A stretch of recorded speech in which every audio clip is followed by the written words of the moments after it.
दोस्तों banking system में debit card अपना एक अलग इम्पोर्टेंस रखता है। तो हम सभी लोगों की एक नीड होती है जिसको फुलफिल करने का काम जो है वो डेबिट कार्ड करती है। जब भी हमें हार्ड कैश की रिक्वायरमेंट होती है तो बैंक जाने के बजाय हम एटीएम से कैश को निकाल सकते हैं। लेकिन एटीएम जब हम जाते हैं तो कुछ बातें हैं जो हमें ध्यान में रखना चाहिए। क्या आप इन बातों को ध्यान में रखते हैं? तो आज का जो वीडियो है वो ये है कि मैं 10 ऐसे पॉइंट्स को डिस्कस करने वाला हूँ जो हमें एटीएम जाने से पहले ध्यान में रखना चाहिए। तो बने रहिए इस वीडियो में शुरू से अंत तक।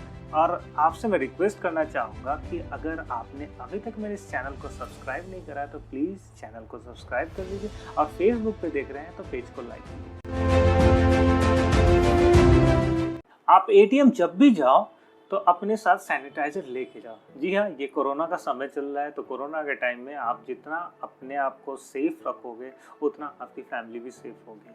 जो 9th नंबर पर पॉइंट है वो ये है कि हम जब भी एटीएम जाते हैं तो हमें अपने साथ साथ दूसरे का भी प्राइवेसी मेंटेन करना चाहिए। होता क्या है कि जैसे गर्मी के टाइम में कुछ लोग ऐसे होते हैं जो एटीएम में अपना नंबर आने से पहले ही एटीएम के अंदर जाना चाहते हैं। वहाँ एसी की ठंडक मिल जाती है, इस वजह से लोग जाना चाहते हैं। तो कुछ ऐसे भी लोग होते हैं जो इस मौका का फ़ायदा उठाना चाहते हैं। कहीं ऐसा ना हो कि ठंडक के बहाने आपके अकाउंट को ही ठंडा कर दें। तो इसलिए ज़रूरी है कि हमें अपने साथ साथ लोगों की भी प्राइवेसी को मेंटेन करें। जब आप एटीएम में जाते हो तो सबसे पहले हमें क्या करना चाहिए, वही पॉइंट है हमारा 8 नंबर पे।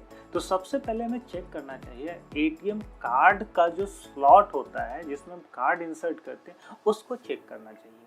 क्योंकि आज के डेट में जो सबसे ज़्यादा फ्रॉड हो रहा है उस कार्ड ट्रे की वजह से हो रहा है। होता ये है कि उस कार्ड ट्रे की जगह पे कुछ इस तरीके का कार्ड वो लगाया जाता है जिससे आप एटीएम जैसे डालते हो उसका क्लोन बनाने के लिए एक तरीके से आपके कार्ड का स्कैन कर लेता है और वो उसके हेल्प से आपके कार्ड का क्लोन बना लेते हैं। क्योंकि उनके पास सारा डिटेल, सारा इन्फॉर्मेशन स्कैनिंग के थ्रू मिल जाता है। तो हमें चेक करना चाहिए क्या ये जो कार्ड ट्रे है वो सही है या नहीं है। जो 7वें नंबर पर पॉइंट है वो ये है कि जब आप एटीएम में जाते हो, एटीएम इंसर्ट कर देते हो तो आपको एटीएम कीपैड को भी चेक करना चाहिए। क्योंकि जब कार्ड स्लॉट लगा होगा, हो सकता है कि गलती से आपने कार्ड स्लॉट में कार्ड इंसर्ट कर दिया तो नंबर पैड भी उसमें भी झोल झाल हो सकता है। तो चांसेस है, फेयर चांसेस है कि वो आपके की को ट्रेस करने के लिए, आपके की को जानने के लिए वहाँ पे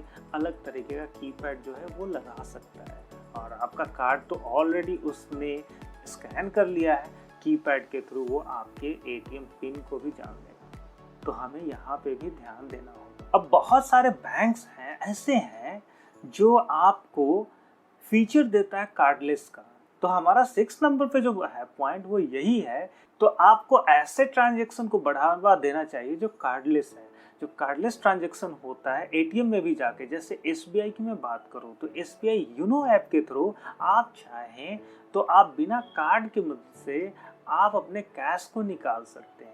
ऐसे और भी सारे बैंक्स होंगे, मुझे पूरा पक्का भरोसा है। तो हमें इस तरीके के ट्रांजैक्शंस को बढ़ावा देना चाहिए।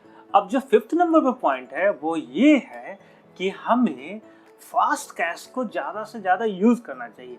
अगर हमें रिक्वायरमेंट है 2000 या 4000 या इस तरीके से अलग अलग एटीएम में अलग अलग फास्ट कैश का नंबर होता है, आपको वो यूज़ करना चाहिए। इसमें आपका समय का भी बचत होता है और कहीं ना कहीं आपको कीपैड पे नंबर टाइप करने से भी आप बच जाएंगे, टाइम का इसमें बचत होता है और आप बहुत आसानी से अपने कैश को निकाल सकते हैं। जो 4th नंबर पर पॉइंट है वो ये है कि हमें हमेशा बिना स्लिप वाले ट्रांजैक्शन को करना चाहिए। ये कहीं ना कहीं आपका एक स्मॉल कंट्रीब्यूशन जो है इस प्लैनेट को ग्रीन बनाने में हो सकता है। जो 3rd नंबर पर पॉइंट है वो ये है कि आपने एटीएम से अगर कैश निकाला है तो वेलकम स्क्रीन आने तक वेट कीजिए। हो सकता है कि आपने एटीएम इंसर्ट किया, कैश डिस्पेंस नहीं हुआ, कैश नहीं आया।